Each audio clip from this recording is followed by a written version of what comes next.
Guys, if I'm coming off glitching on your screens, it's because I'm not home. And this PC that I'm working on right now, which is not my usual one, is going in the trash on Wednesday.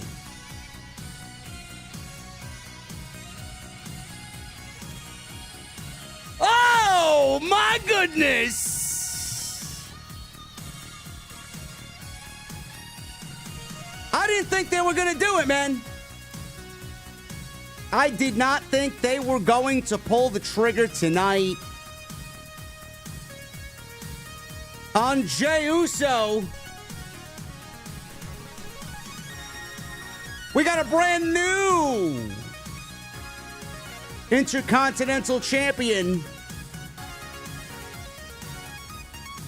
Yes, I know it's laggy. You know what? Why don't we just get to the venue, man? Really?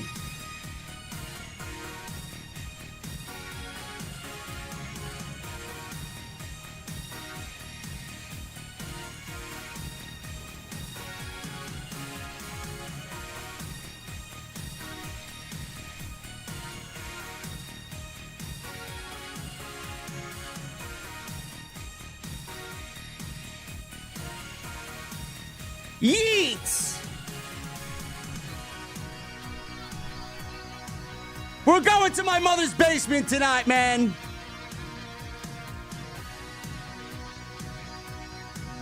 Drinks are ice cold tonight. Tonight we eat. And when I get there, I want to know on this Monday night, what the fuck are you guys drinking? I'll see you over there.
Why has Triple H been so successful? Why is Triple H running WWE better than Vince McMahon and Bruce Pritchard on Monday and Friday night? Long-term booking.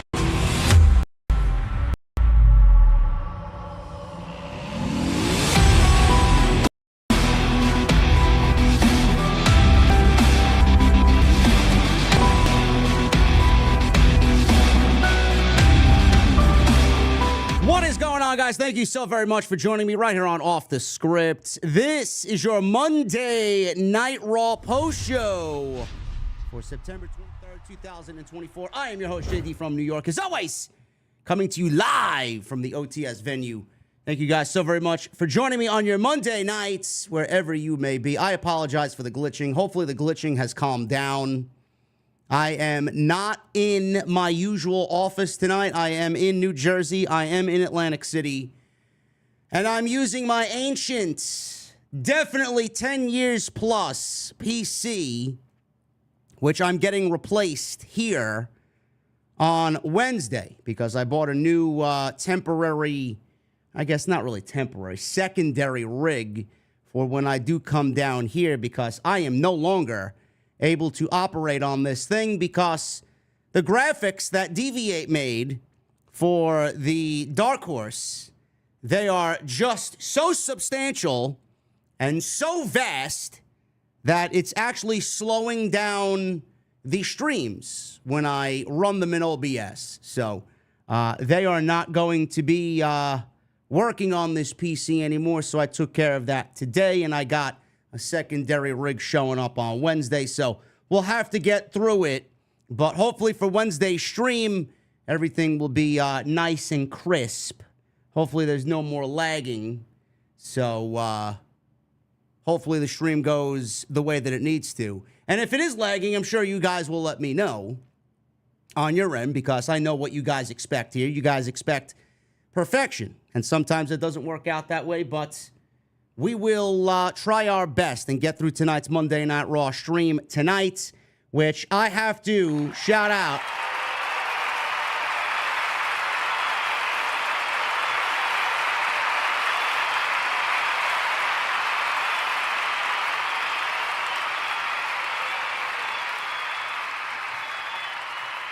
I got to shout out my guy, Best in the World, Matt, with a $100 super chat. JD, thank you for using music from Doom in the intro tonight. I recognize the song instantly as I've been replaying it recently here. Please use more of Mick Gordon's soundtrack in the future, please. This one is for everyone in the OTS venue tonight. Much love. Thank you very, very much. Best in the World, Matt. I appreciate your generosity tonight, guys. Love the energy. You guys are definitely yeeting tonight. And I appreciate Matt being here along with you guys, man. Thank you for showing up and joining me on the Monday Night Raw post show right here on OTS. Jey Uso. I did not think they were going to actually pull the trigger on Jey Uso tonight, and they very much did. Braun Breaker Intercontinental Championship match in the main event. It got plenty of time. I know a lot of people were hoping for this result tonight, so if you are one of those people, you got it. After 6 attempts at a championship, Jey Uso is finally a singles champion in WWE. I don't know how you can't understand why, if you're against this, why they did what they did tonight. Jey Uso, whether you like him or not, is one of the most over guys in the entire company. I know a lot of people were looking at the Yeet movement as something WWE was forcing down our throats. They tried so desperately to get it over, especially when it caught fire overseas. They wanted to bring that energy here to the United States. They somewhat succeeded. Jey Uso, him winning the Intercontinental Championship is a great moment, no matter how you look at it. He deserves it. The fans love him. In the eyes of the fans, he can do no wrong. And it's an unbelievable testament to Jey Uso to step out of the tag team realm and step away from the shadow of the Usos and do everything on his own. And he's gotten over on his own. He's as charismatic as anybody. The in-ring work is a little lacking. He's not the greatest in-ring performer in the entire company. But all that could be masked with how incredibly over he is with the audience. If you're not a fan of Jey Uso, I don't know how you look at this and aren't happy for the outcome. I'm surprised they pulled the trigger. I really am surprised they pulled the trigger because I was one of those guys that said, I don't really understand the logic behind taking the belt off of Braun Breaker to only put it back on Braun Breaker 2 weeks from now, 3 weeks from now. Doesn't make any sense to me. They really don't. I'm still struggling to wrap my head around that creative decision right now. This isn't over. You think Braun Breaker's not going to want a rematch for the Intercontinental Championship? But they told a story in this match, which is absolutely going to net us another match, a rematch for the Intercontinental Championship. Braun Breaker got conceited. He got cocky. He told Jey Uso coming into this thing that he can't do it without his family's help. He basically cursed himself. There's no one that's in your family that's ever beaten anybody in my family. And that's not going to happen with this title in this moment, you against me. It's not going to happen. Braun Breaker basically cursed himself. Jey Uso won the Intercontinental Championship tonight. A story was told that Braun Breaker got cocky and he took Jey Uso for granted. And now what happens from here? I don't know. Everybody's got this War Games situation in the back of their mind. Is this going to lead to Jey Uso eventually joining up with Jimmy and joining up with Roman and battling alongside the bloodline? Granted, it's a little early. We got 2.5 months before we even get there. WWE's got plenty of time to tell that story if they wanted to flesh that one out. But they haven't really planted any seeds for Jey Uso to align himself back with his family to battle his brother, who's now leading this renegade rogue bloodline faction. They haven't planted any of those seeds. They've been all in on the Jey Uso singles push. There was even a hint of Jey Uso and Sami Zayn going after the tag team titles, which they dropped in light of what we're seeing now. Jey Uso going after the IC title and Sami Zayn going after Gunther in the World Heavyweight Championship. We don't know where that's going. But with the conclusion of this match, I start getting my brain cells working. And I always am someone that looks forward to, all right, what happens next? Where do we go from here? I don't know exactly what's going to happen at War Games, but me and Solomonster talked about this on Tuesday, and he brought the idea up of Roman Reigns, Cody Rhodes, Randy Orton, and Kevin Owens against Solo Sikoa, Jacob Fatu, and the Tongans. Right now, the way that War Games is looking, it's probably looking a lot like that and less like everything that we've predicted so far, which I'm okay with. Either way you get great story. But a lot of people are thinking, well, what happens next? Does Braun Breaker win the championship back clean, 1, 2, 3, and pretends like nothing happened? They could do that. Where they do it, I don't know. I think Bad Blood is basically booked. I don't think they're going to be adding any more to the Bad Blood card, though I originally stated I wouldn't mind seeing this on the Bad Blood card. I think Jey Uso in Atlanta, Hotlanta, would be great. I don't think that's going to happen. I think they maybe save it for Saudi, and we see the rematch there. But what happens with the Intercontinental Championship? Braun Breaker wins clean? Kind of boring. Does something happen in that match that leads to Jey Uso losing the title back to Braun Breaker? Does his family get involved? Does his family look at this and look at Jey with jealousy? Could be. Does Solo look at Jey Uso with jealousy? Solo Sikoa never won the WWE Championship in 2 occasions from Cody Rhodes.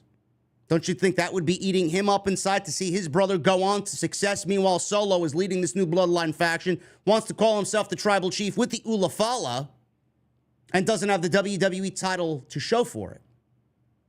Could Solo Sikoa be the catalyst to ruin Jey Uso and have him lose the Intercontinental Championship back to Bron Breakker, basically putting the wheels in motion to get Jey Uso and Jimmy aligned to take out Solo and align themselves with Roman Reigns. I don't know.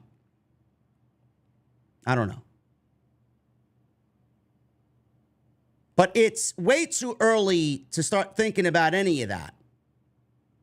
At the end of the day, I said this weeks ago, just trust the process with Triple H.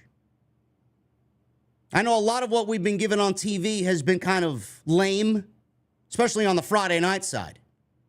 Things need to pick up over there. Monday Night Raw has been the hottest show that WWE puts on.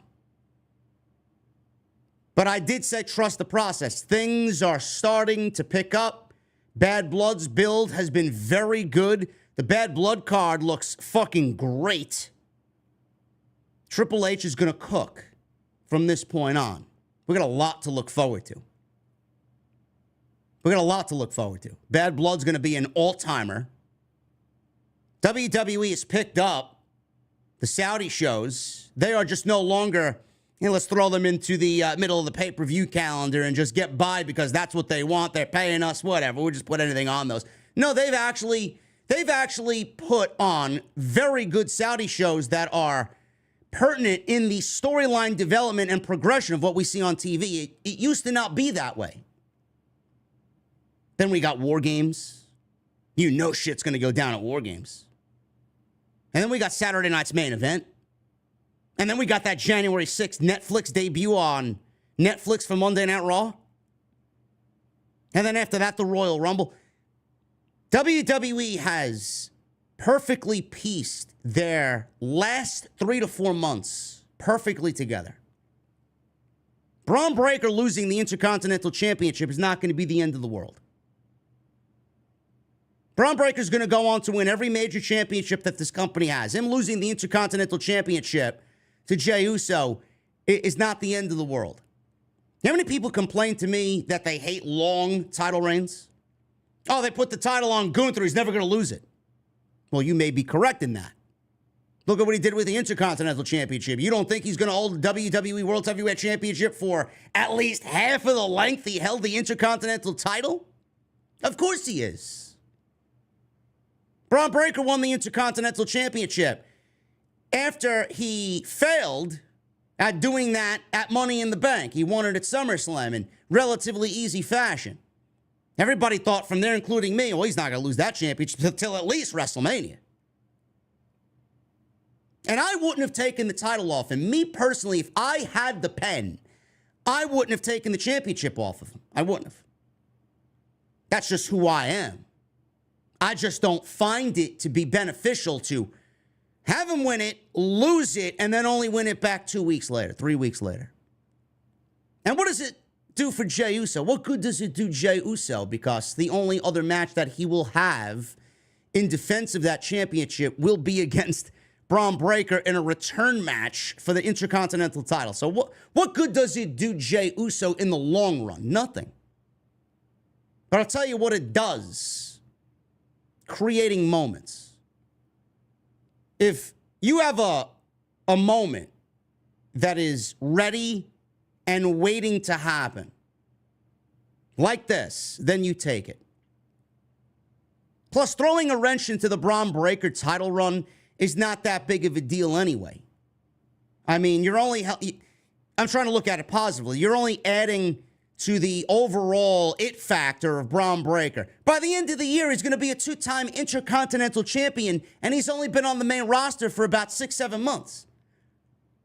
I mean, he's already off and running to being the future of the company.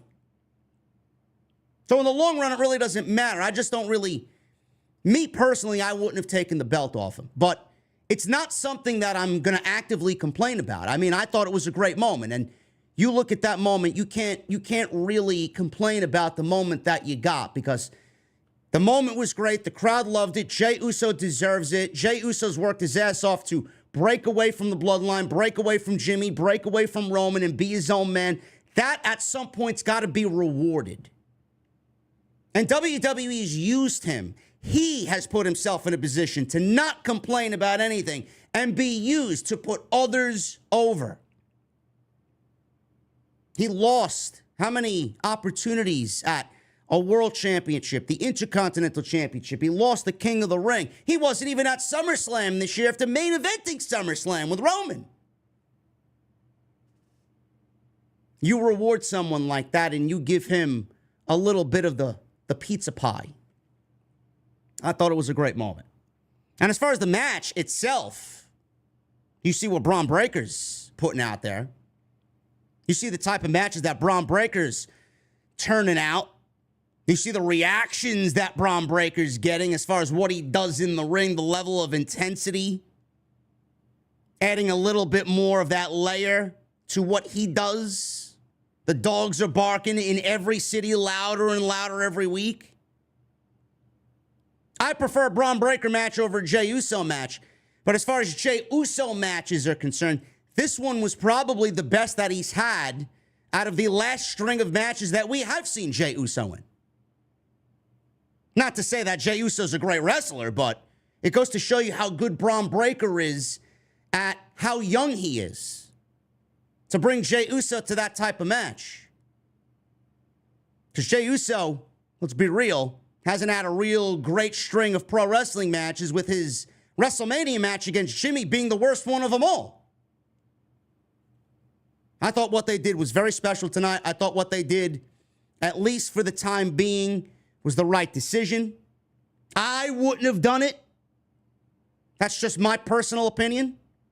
But you can't sit there and not feel good or feel excited about Jey Uso finally winning singles gold. 6 championship matches. And he's finally won it. After the 6th match, nobody thought it was going to happen. So tonight, he beats Braun Breaker with a great ending to Monday Night Raw and is finally the Intercontinental Champion. The other big thing that happened on tonight's show was Bronson Reed and Braun Strowman. There wasn't really a lot of major happenings on tonight's show. Jey Uso obviously winning the IC title was the biggest of them all. Braun Strowman and Bronson Reed, they've been 2 monsters. This is basically Godzilla and King Kong. That's what they're going for here. Terrorizing Monday Night Raw to a point where Adam Pearce, he's got his hands full. He thought he had his hands full with Drew McIntyre and CM Punk. Now he's got this problem. What is he going to do? He came to a decision tonight, and we finally have a decision on what's going to happen with Monday Night Raw's 2 largest athletes. Bronson Reed versus Braun Strowman in a last monster standing match, last man standing match on Monday night next week. That's what we're getting on the go-home show for Bad Blood. And the way that they've gone about it, to me personally, it's been some of the most fun watching this show all year. Just the sheer chaos and the unpredictability of everything. You don't know where the chaos is going to happen at a moment's notice.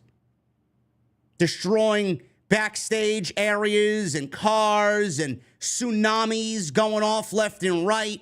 Security geeks being tossed around one by one. I thought the ring was going to break tonight because they certainly teased it happening. And I wouldn't be surprised if we actually do get that spot in the last man standing match, because that's what WWE does. But how big has Bronson Reed's star gotten since that Seth Rollins demolition a few weeks ago? He's been one of the best things about Monday Night Raw. And with Seth Rollins out with real-life injuries, and nobody knows when he's going to come back, we have that match ready and waiting when he does. Bronson Reed was on the warpath.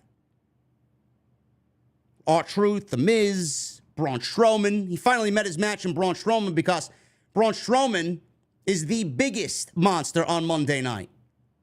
How great for Bronson Reed to take down the old monster and assume the throne as the new monster on Monday night. Everything about this has been booked perfectly. The chaos has been perfect. And it's been one of the most fun things about pro wrestling on weekly television that I've had this summer. Love it. Drew McIntyre, he made a promise to CM Punk after CM Punk made a promise to him last week. We'll go over what he said R-Truth. Oh, not R-Truth. I was going to say Xavier Woods. I don't know why I got R-Truth on the mind because I mentioned Bronson Reed. Xavier Woods, he's still upset because the New Day can't seemingly get a win.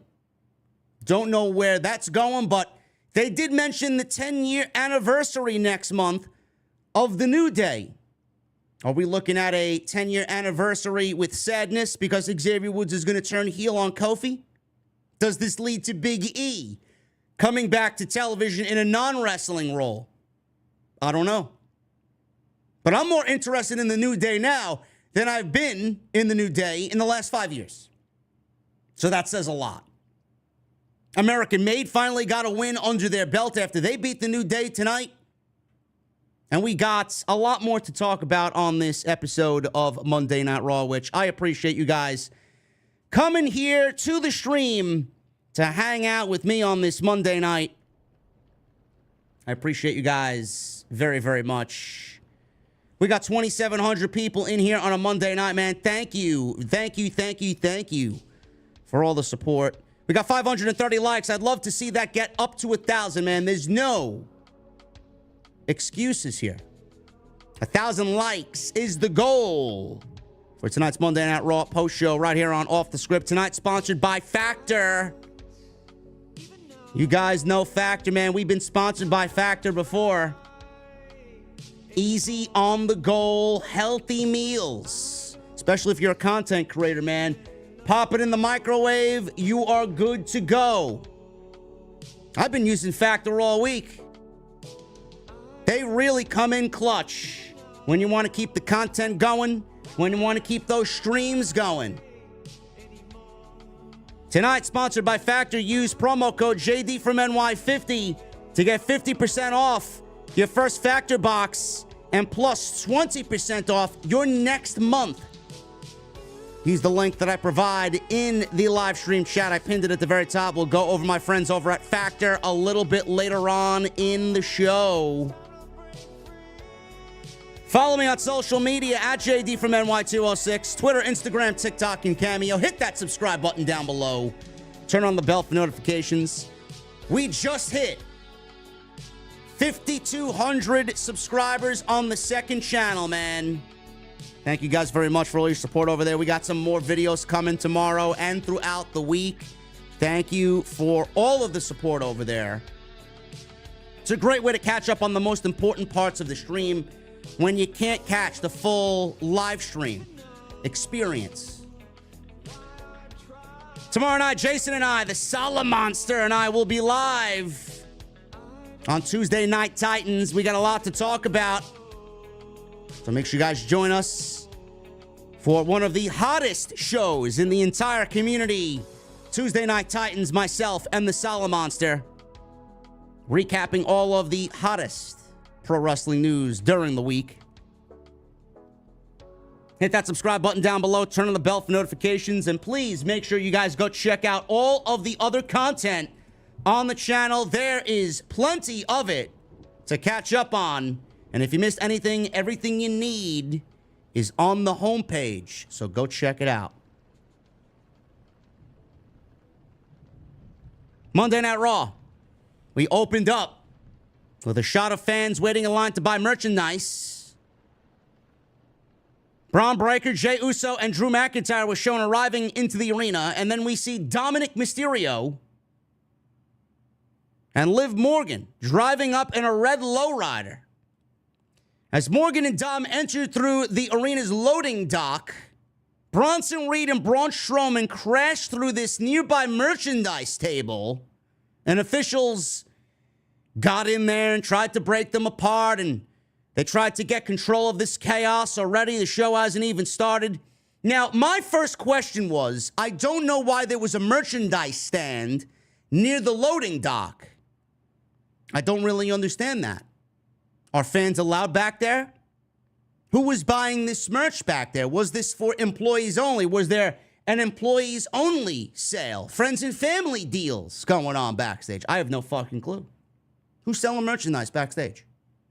Kind of ridiculous, man. Kind of ridiculous to see that. and then say, oh, man, look at that merchandise backstage, man. Who the fuck's buying merchandise on the fucking loading dock? Fuck me for asking too many questions, huh? Whatever. So Morgan and Dom kept walking. They made their way through Gorilla. They go through the curtain. They make their way out to the stage, and we see the camera following them from behind. Nice shot. It's always a nice shot from Liv Morgan behind, gotta say. Morgan was booed, and she gladly took a victory lap because her revenge tour was going according to plan, she says. Morgan took everything from Rhea Ripley, just like she promised she would. The world title, the Judgment Day, and Dom were all hers. Lucky him, huh? Rhea Ripley, all of a sudden, her theme music goes off. She comes out to a big reaction. She told Morgan to shut up. Rhea Ripley entered the ring and assured Morgan she would not hit her tonight. Sure. Yes, let's believe Rhea Ripley saying she's not going to punch Liv Morgan tonight. After everything that's been done, sure, man. I got a better date. I got a better chance of getting a date with Liv Morgan than believing Rhea Ripley not punching Liv on this night. Dom tried to stand up to her, but she told him to get out of her face. Liv Morgan said Dom might still be with her if she showed him half as much attention as Damian Priest. Morgan figured Ripley was out there to announce that her leg injury would keep her out of the title match at Bad Blood for the Women's World Championship. Morgan said Ripley wasn't getting out of their match. Morgan wasn't bigger or stronger than Ripley, but she would win because she's smarter. I guess if you want to use those tactics, sure. Ripley was out there to announce that she is fully medically cleared to compete at Bad Blood, man. Wow, color me fucking shocked. Not only that, but Dominic at Bad Blood would be right where he belonged, behind bars. Now, if you were paying close attention, WWE actually spoiled this because they put the match graphic up with the lettering and the stipulation that Dominic would be suspended above the ring in a shark cage at Bad Blood while Rhea Ripley and Liv Morgan battle over the Women's World Championship. So they spoiled this with a graphic before the announcement was made, which it is what it is, man. Shit happens. Production faux pas happen on a weekly basis. It doesn't matter. I mean, we had a production faux pas here, man. I was fucking glitching more than Charlotte Flair on a good evening.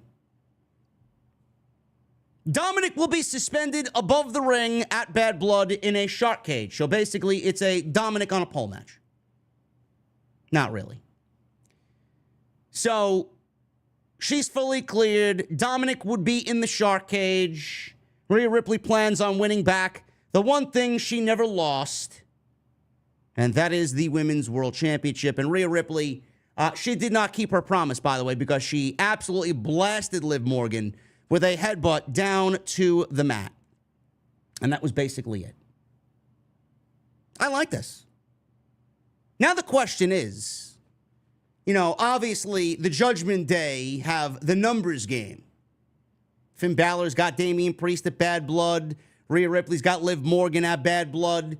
Dominic's going to be above the ring in a shark cage. I'm sure JD McNuggets and Carlito will be sneaking about at Bad Blood. But if we've seen things in the past, we kind of know how that's going to go.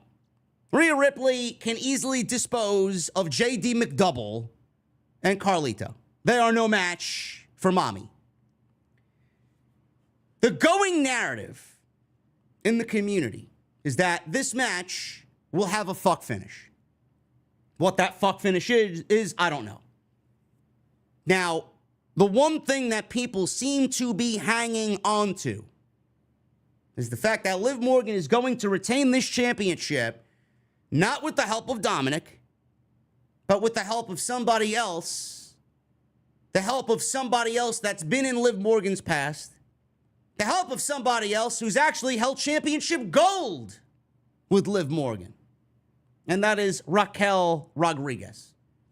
There was a rumor going around that Raquel Rodriguez is set to come back to television, and that Raquel Rodriguez is supposedly, the narrative in the IWC is that Raquel Rodriguez is going to help Liv Morgan retain the women's championship at Bad Blood, further continuing this feud with Rhea Ripley. And I have to ask, if Rhea Ripley wins the championship, everything is over.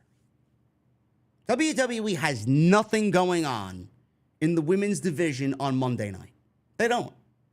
Outside of this Liv Morgan, Rhea Ripley story, which is everything in this women's division right now, if Rhea wins the championship, I have to ask you, where does everything go with the women's championship? Becky's not there. Asuka's injured. Jade Cargill and Bianca Belair have to come over from SmackDown to add more depth to this women's division. They're feuding with Io Sky and Kairi Sane. What else is going on? The Unholy Union are losers. Casey Catanzaro and Katana... Oh, well, that's the same person. Katana Chance. Casey Catanzaro. That was her name. Katana Chance and Kaden Carter. They haven't been on TV in weeks. We got the pure garbage collection. Natalya. Yeah, Natalya, man. What is there for Rhea to do when she wins the championship back? Nothing. So the community have finally banded together and used the one brain cell that they have, and they actually came up with a good idea. We may actually see Raquel Rodriguez. I don't know if she joined the Judgment Day. Maybe she'd be added muscle for Liv Morgan. It would only add to Liv Morgan's heel run. She got Dominic, right? And then Raquel Rodriguez being the backup, the bodyguard. Plus, Raquel and Rhea Ripley have a nice little history in NXT as well. Raquel beat Rhea. Raquel was put over by Rhea as the face of that women's division before Rhea Ripley got called up to the main roster. So they have history. It might not be that bad of an idea. We keep this thing going. Rhea's got to go through Raquel. Rhea has to get back to Liv. Rhea has to eventually take that title off of Liv Morgan, which I do think will happen going into the new year. They're not going to drag this out till WrestleMania. That would be ridiculous. I think at that point we get some fresh competition for Rhea via the Royal Rumble or the Elimination Chamber. I think by the time we get to that, I think we'll be over this and Rhea will have done the job and gotten back her championship. But right now, where are we going? Maybe we get a women's War Games match with Rhea on one team and Liv on the other. That would get us to where we need to go, right? Maybe we get Raquel showing up at Bad Blood, Rhea versus Raquel at the Saudi show, Rhea and Liv on opposite sides of a women's War Games match. And then we get Rhea versus Liv at Saturday night's main event where Rhea takes the championship back at the Nassau Coliseum on Long Island. Just throwing it out there. That's the way I would do it. You got to ask yourself, man, you know, a lot of people are like, well, why is JD trying so hard to come up with what happens next? What happens next is the most important part of what we do now. Why wouldn't I be thinking about what happens next? Just like I'm thinking about what happens next with Jey Uso and Braun Breaker. I have to think about what's next. It's my job to think about what's next. But that's what I would do. Those are the most important questions you got to bring to the table at a creative meeting. Well, if Rhea wins now, where do we go? Who does she feud with? The only other option is she wins the championship and we call up somebody from NXT that isn't ready for that spot yet. I think that is the order in which we will see things. Raquel shows up at Bad Blood, helps Liv win. We get Rhea and Raquel at the Saudi show, and then we get women's War Games with Rhea and Liv on opposite teams. And then Saturday night's main event. Saturday night's main event's going to need some major happenings. There's no pay-per-view in December. Saturday night's main event has a history of major things, history of major stories taking place. The way I'm looking at it, start setting it up now. Rhea versus Liv for the Women's World Championship and Cody Rhodes versus Roman Reigns, Part 3. Or, if they want to do Cody and Randy, maybe we do that then. And maybe we do Roman versus Solo. Either way, I could see either one of those scenarios happening. But I do think that Raquel Rodriguez is going to be at Bad Blood. Actually fits the name as well. Raquel absolutely needs a gimmick change or a character change, character advancement. Nobody wants to see her like she was in the Vince era. So it could be a net positive all the way around. Sami Zayn. He went one-on-one with Ludwig Kaiser. Is it just me? Is it just me? I may be a little harsh here. Pardon me. I can't stand the way Samantha Irving announces Ludwig Kaiser's name. I know she's been doing it for a while, but it's so cringy, man. It is so cringy. Ludwig Kaiser. No, thank you. She going to announce his name like that for the rest of his career? Maybe it's just a me thing, man. Sami Zayn's looking to get Gunther to say yes to that WWE World Heavyweight Championship match, which I do believe will be taking place. They're waiting till the last minute. Next week's the go-home show. So it's going to happen on next week's show. Something's going to happen. It's going to happen, and the match will take place at Bad Blood. He needed to win this match. Kaiser losing this match doesn't really matter. It just plays into the longer story here between Sami and Gunther. Kaiser's going to be fine. Kaiser's going to break out. Kaiser's going to be fine. I mean, nobody could be worse off than Giovanni Vinci right now. So Kaiser's in a good position if you really want to sit back and look at both career trajectories. One's going this way. The other one's going at least somewhat this way. Sami and Kaiser, they go 12 minutes. And they go right to a commercial break right at the top. They went to a break after Kaiser shoved Zayn off the barricade and into the timekeeper's area, right into Samantha Irving's seat in the timekeeper's pit. Zayn fought back, hits a sunset flip powerbomb for a 2. Sami went for the haluva kick, but Kaiser slipped out of the ring and drove Sami into the steel steps. Kaiser ran around the ring and drop kicked Sami into the steel steps. Zayn barely gets up and beats the referee's 10 count. Kaiser threw some fists and started hammering away at Sami. Zayn fought back, but Kaiser raked his eyes, cradled with his feet on the middle rope, tried to get the leverage pin, but the referee stopped his count and caught Kaiser cheating. Kaiser argued with the referee. So at this point, Zayn grabbed him, hits an exploder in the corner. Zayn went for the haluva kick again. Kaiser caught him with an enziguri for a near fall. Sami countered a DDT into a German suplex and finally hit the haluva kick for the 1, 2, 3. There's no such thing as a bad Sami match, and there's no bad thing or such thing as a bad Kaiser match. They are both very good at what they do. Gunther, he came out, and I legitimately thought that Sami Zayn was going to get his match. He did not get his match.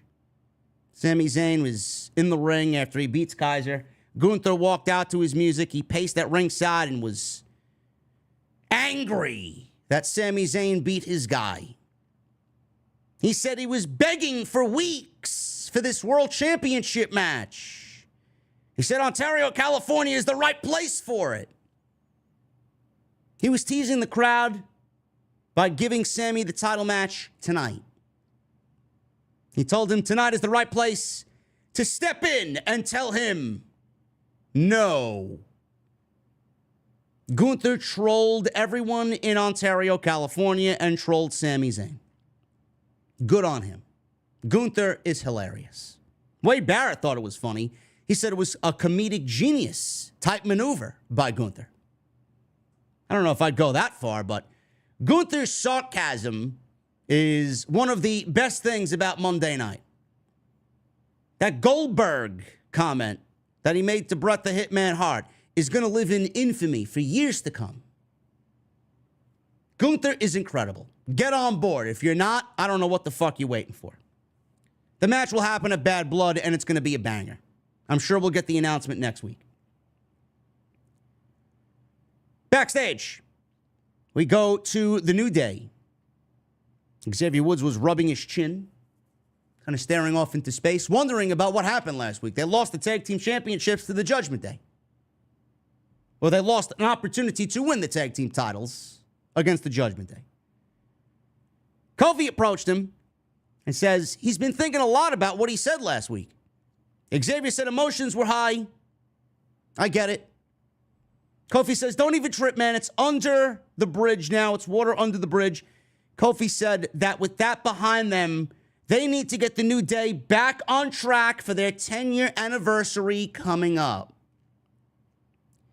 So Kofi pulls out 2 boxes of Booty-O's cereal and a trombone, a purple trombone.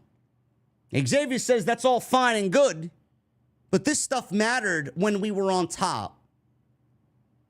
They haven't been champions for 3 years, and they lose way too often. Kofi says he understands that they should be a little bit more serious. This stuff might not fit the vibe right now. I get it. Kofi told Xavier that for the next few weeks, listen, we messed up last week. I'm going to let you play the quarterback position. Whatever you want to do, it's your rules. You make the rules from this point on. Xavier took that, and he was very happy about that. He embraced that. So all of a sudden, we see Chad Gable and American Made walk up to the New Day, and they laughed at them. Of course, Gable laughed at them. Gable was pointing at the fact that they lost and the fact that they're sitting there with a toy in the trombone and sugar in the cereal. Of course, you would make fun of the sugary cereal. American Made was there in front of the New Day, and Kofi Kingston says, oh, look, it's the Wyatts. It's Uncle Howdy. Chad Gable got scared. He's still scared of Uncle Howdy. Chad Gable says they are done with those freaks. Xavier and Kofi wanted a match against the Creeds. This is something that Xavier is making happen. He's the quarterback now, and Kofi says, all right, let's do it. So Xavier wants a match against the Creeds. It's the New Day versus American Made later on tonight on Monday Night Raw. Backstage, Liv and Dom were yelling at Adam Pearce about the cage stipulation, where Dominic has to hang above the ring at Bad Blood in a shark cage. Pearce said the decision was final. Dom says he can't be locked up again. Liv asked Pearce if he cared about Rhea Ripley's cheap shot earlier. No, I don't, says Adam Pearce. Have a great Monday, Liv. Carlito and JD McCafe walked up to them. Liv told them to send the LWO a message tonight. So JD McNuggets turned and ran into Ilya Dragunov and said he'd see him around. Now, I don't know what they're doing with Dragunov and how they're going to associate him against the Judgment Day, but this is now the second week in a row where Dragunov has run into the Judgment Day and has been eyeing up the Judgment Day. So we'll see what happens. Carlito, he's out there with JD McRib, Liv Morgan, and Dominic Mysterio. He went one-on-one with Dragon Lee of the LWO. He's out there with Joaquin Wilde and Cruz del Toro. This is why I can't wait for Monday Night Raw to go back to 2 hours. It would eliminate the fluff from the show. There's no reason why this needed to be on the show. Zero. This match happened in less time than WWE Speed on X. Why are we bringing Speed to Raw? And how many of you guys actually care about Carlito? The downfall of Carlito, the aura-less Carlito, and the just absolute failure that has been his return to WWE should be studied in pro wrestling schools across the fucking nation. He is one of the most boring aspects of the entire show. Carlito has done nothing of note since the Bad Bunny Damian Priest match in Puerto Rico. Has he done anything? Have you been remotely interested in Carlito? No. And if you do and are, you're lying. This match went 2 minutes. Dominic and J.D. McRib took out what's his name? Took out Joaquin Wilde and Cruz del Toro. Rey Mysterio, suddenly appeared and wiped them out with a dive off the barricade. He jumped from the timekeeper's pit onto both guys. Dragon Lee used the distraction, and he applied a schoolboy, but Carlito kicked out. Dragon Lee hit his version of Destino, and then he got the 1, 2, 3. Again, this is why I can't wait for Monday Night Raw to go back to 2 hours. Less of this, less of pure Insomnia Collective. This was Dragon Lee's first TV win since June, and his first singles win since March of this year. Can't wait for that Lucha Brothers inclusion in the LWO, huh? Yeah, I'd put them on SmackDown when they arrive in WWE. We'll talk about the Lucha Brothers a little bit later. There was a tease later in the show where everybody was like, oh, look, it's the Lucha Brothers. The Lucha Brothers are coming to WWE. And you guys, a lot of people made you look stupid on social media if you thought that tonight. Karrion Kross, he was backstage. He approached The Miz, who was getting ready for his match against Bronson Reed. He told Miz that this match against Bronson Reed was a very bad idea. Yeah, I agree. Kross said nobody around there respects him anymore. Miz then asked Karrion Kross, what is your game here? What do you want? Kross said monsters come in all different shapes and sizes. Miz says, yes, they do. He turned and left. I don't know what they're doing. I don't know what they're doing with Kross. I don't know what they're doing with The Miz. It's not really what I call quality television when The Miz is on television. But they may be setting Miz up, and I said this, I think it was a couple of weeks ago. They may be setting Miz up for a reset. I have no clue. I will take whatever we're getting with this Miz over the Miz that we got with R-Truth. That was awful. They put them back together for a WrestleMania moment. R-Truth got his WrestleMania moment. They got their WrestleMania moment. The comedy never really went anywhere after WrestleMania. It was funny for a little bit, and then it became unfunny. And then people just started to say, I don't want to see this anymore. And then Bronson Reed, he did everybody a solid and took out R-Truth, and we haven't seen R-Truth since those 3 or 4 tsunamis that he delivered a few weeks ago. So before we get to Miz and Bronson Reed, we got some Netflix employees sitting at ringside. Women from Netflix were cheering at ringside. Joe Tessitore said that he loved that they were in the building tonight watching Monday Night Raw. I'm sure he was. Can't wait for Raw to get to Netflix, man. It's going to be a big night. Kathy Kelly. She interviewed Sheamus and asked Sheamus if he's done with Pete Dunne. Sheamus chanted, "Call him Butch. Call him Butch." Sheamus says he had a score to settle with Pete Dunne. He said, "Let's make this an English-Irish thing." With these guys, I said last week, I wouldn't be surprised if we get a bar fight or some type of no DQ match like we saw in the past with Sheamus. There'll be bar tops and beer barrels thrown about at ringside, and we get some Irish pub brawl or something along those lines. It's going to end in one of those types of matches and one of those stipulations. But they're not done yet. It's going to be an English-Irish thing. Love both the English and the Irish. I've been to London, loved it once. Been to Ireland once, loved it. Miz made his ring entrance. He's going one-on-one with Bronson Reed. Reed made his entrance next.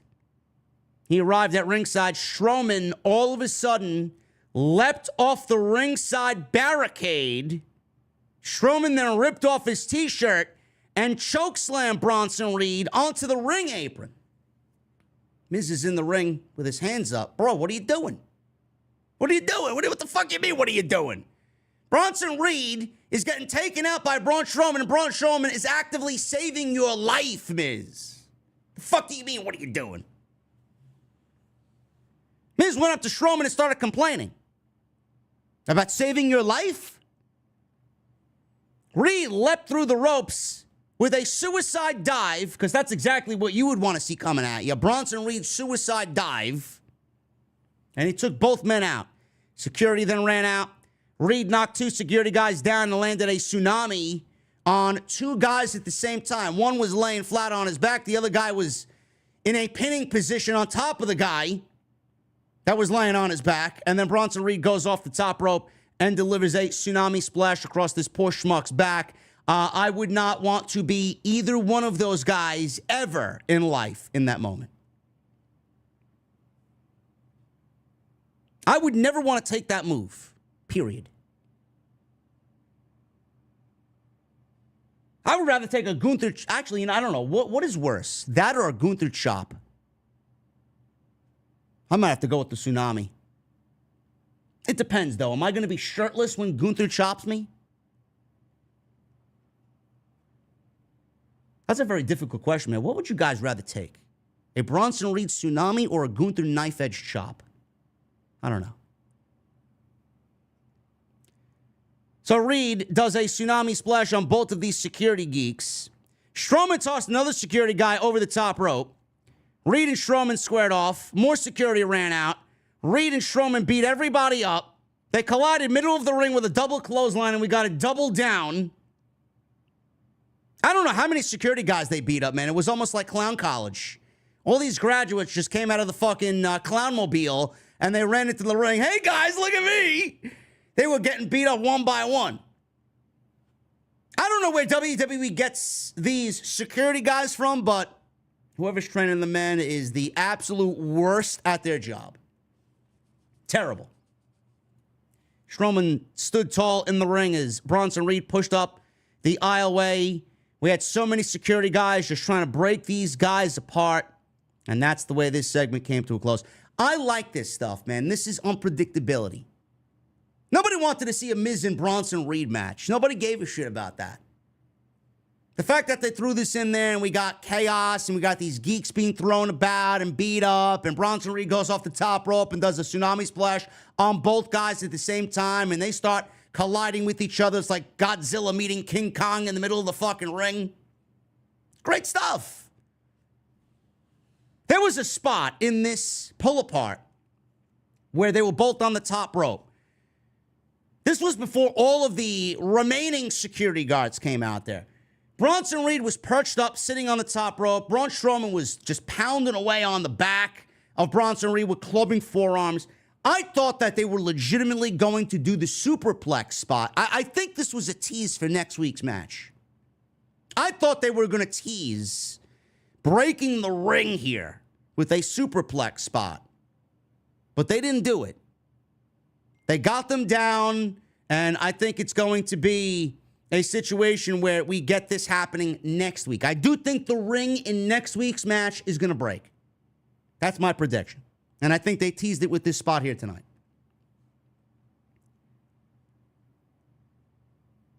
Drew McIntyre. He made his ring entrance. They showed a clip of CM Punk's promo from last week where he promised to make McIntyre bleed inside Hell in a Cell and says that he would gladly die in the structure to end Drew McIntyre. Those are some pretty harsh words. Those are heavy words by CM Punk. Drew McIntyre stood middle of the ring. Very scattered CM Punk chants happening in Ontario, California. I'm prepared for this to be the end of CM Punk. If you are prepared for this to be the end of Drew McIntyre. He says they are already on the verge of this ending. I am ready for this to end.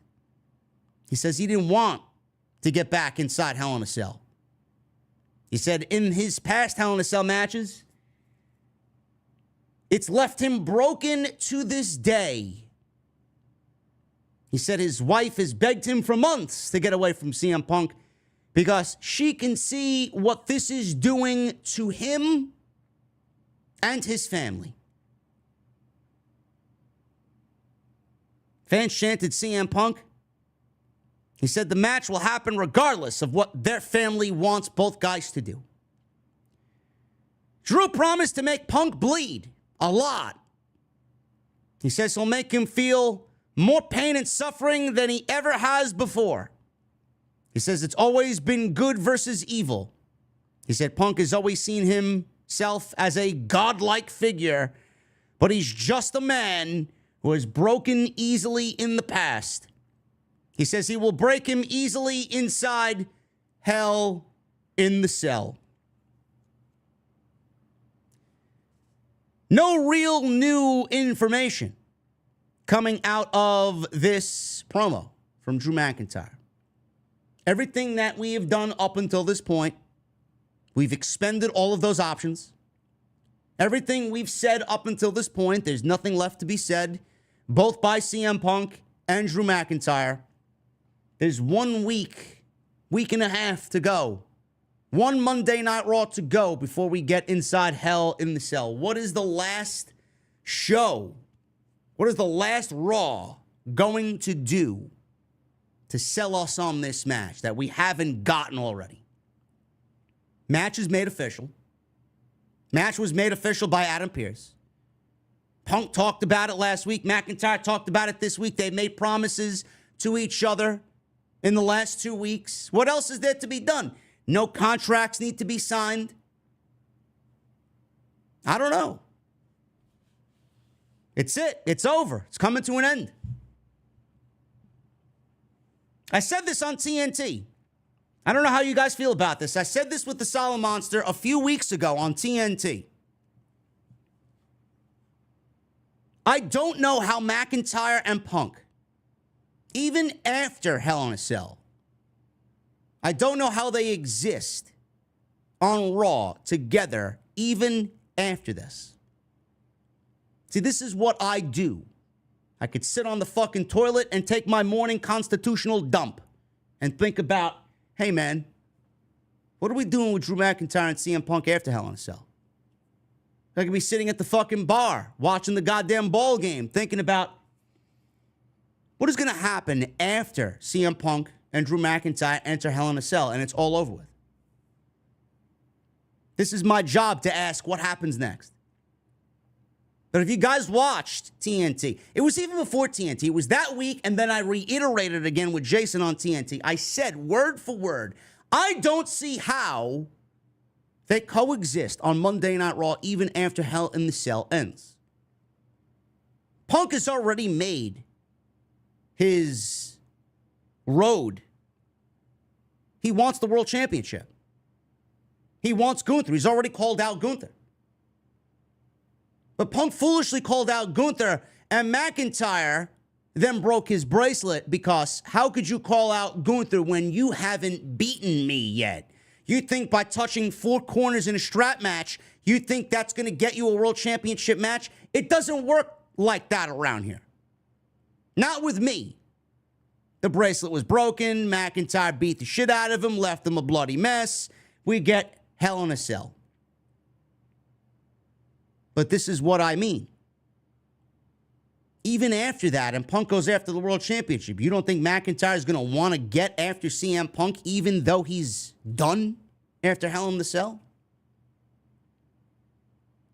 This really should be the end-all, be-all in all aspects. Punk wins, goes after Gunther for the world championship at the Survivor Series. McIntyre needs to leave Monday Night Raw.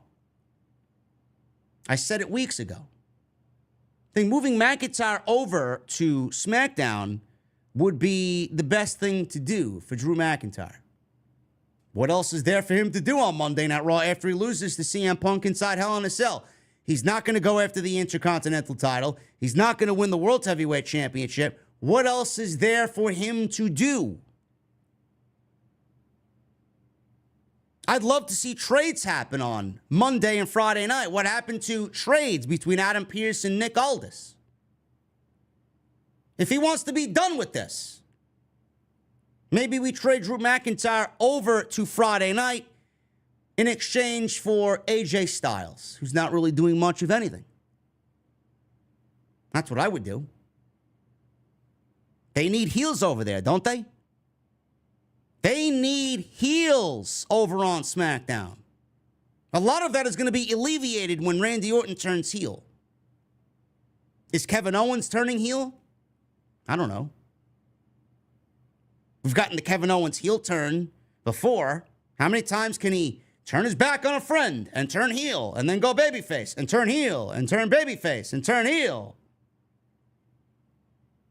Just a tired narrative over and over again. Who wants to see that again?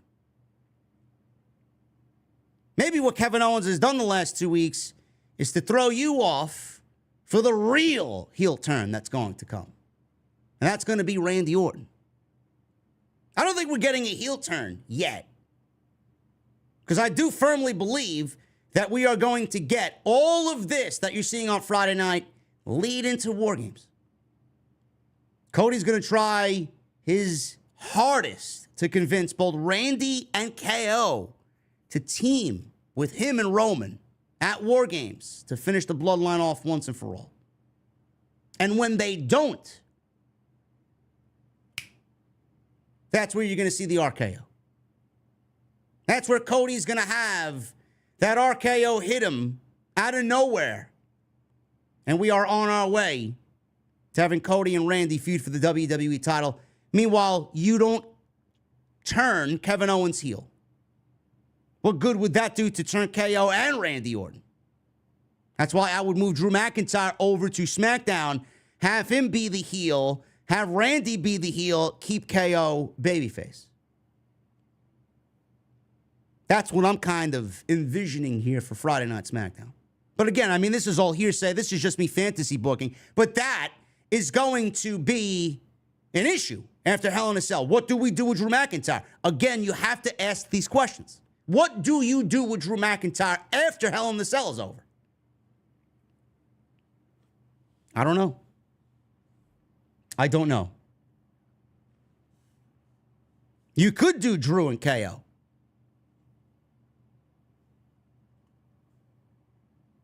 Just some food for thought. Just thinking out loud. Live in front of 2,500 people. I can't wait for this Hell in the Cell match, man. That's the second week in a row that we've gotten the mention of blood. Punk says he's promising to make Drew bleed, and Drew says he's going to make Punk bleed a lot. I don't know how WWE is going to push the envelope, how far they're going to push the envelope on October 5th, but there will be blood. And I mentioned last week, I would have this be very similar to what CM Punk did with MJF in AEW during their dog collar match. Same level of intensity, same level of bloodshed. That's what I would do. It's a good foundation for them to build off of and emulate going into Hell in a Cell. Kathy Kelly interviewed Adam Pearce about the Bronson Reed and Braun Strowman situation. Pearce says it's gone way too far. He said a regular match isn't enough. He says they will wrestle next week in a last monster standing match. Pearce heard yelling in the background, and the camera followed him as he ran over there to see what was going on. And Adam Pearce discovered Pete Dunne shoving a cricket bat against Sheamus's throat, and then Pete Dunne bashed the cricket bat over Sheamus's back. It's not over. It's going to be an English-Irish thing, he said, because Pete Dunne took that literally. The Unholy Union. This is Alba Fire and Isla Dawn against Kairi, Sane, and Io Sky. Backstage before this match, Bianca Belair and Jade Cargill interacted with Kairi and Io. Belair says whoever wins tonight, they're keeping their titles. So I'm assuming whoever won this match is the next in line for the Women's Tag Team Championships. There you go. This wasn't bad. I gotta admit, this wasn't bad. The team of Io and Kairi are slowly but surely gaining some momentum. I don't know what that means as far as them winning the tag team championships, but they are gaining some momentum. They're doing all of this without Asuka and doing all of this without Dakota Kai. Damage Control, I don't know if they are still considered Damage Control. I would move away from that with these two. I would have them just be Io and Kairi. Damage Control is dead. Dakota Kai cannot come back and be Damage Control. Asuka cannot come back and be Damage Control. It is just a broken group. There's no equity there anymore. Nobody cares about Damage Control. All of these women, I said this once before in the past, all of these women will stand on their own better individually than they would be together in Damage Control. Plus, the division needs it. I personally can't stand the tag team division. I think wasting Io and Kairi in a fucking tag team is just so beneath them. But they're making it work because they are both great at what they do. I can't stand the women's tag team titles. I think they're an eyesore. I think they're a waste of TV time. They're fucking absolutely worthless beyond anything you could possibly comprehend. But WWE is going to continue to push them. I think Jade would be better off on her own. Bianca would be better off on her own. I think all of these women would be better off on their own. You don't know how good the women's tag team division is because you're masking all of these women in fucking tag teams because you got to book the tag team division. Because you got tag team titles. Now, if we get rid of the tag team titles and we create a women's Intercontinental Championship, how much better is the division then? How much better would the division be? Again, more food for thought. Bianca is in a tag team. Yes, Cake. Bianca is in a fucking tag team. Just that alone, it doesn't sound right coming out of my mouth. More of what happened last week with Io and Bianca. That's what we need to see weekly. This wasn't bad, though. Alba Fire and Isla Dawn took control, worked over Kairi Sane through a commercial break. After the commercial break, Io makes a hot tag and knocked both women down with a double springboard drop kick. Isla Dawn gave Sky a cheap shot. Fire applied a cradle for a very close 2 count. Kairi Sane wiped out Fire with an insane elbow outside the ring. Jesse texted me at this point, and I quote, "I never want to see Kairi Sane jump off the top rope ever again." I guess Jesse thought it was bad. It did not look good, though. The crowd popped for the win when Io hits the over-the-moon salt for the 1, 2, 3 on Isla Dawn. Io's getting over. Gee, man, what a shocker. Io is getting over. Why? Because she's fucking great. I would put the tag team titles on them. They ain't doing shit on Bianca Belair and Jade Cargill. The next time they wrestle and defend those tag team titles, they need to lose. And then the tease for an eventual split needs to be put in motion. That tag team ain't going nowhere. Has Jade benefited from working with Bianca? I'm sure she has in some ways. But is it translating to what we see on screen? No. I don't think Jade's gotten better at all. Even coming over from AEW, the Jade that you got there, you're getting here. Nothing has changed. Nothing. Kathy Kelly. She interviewed Bron Breakker ahead of the Intercontinental Championship match with Jey Uso in the main event.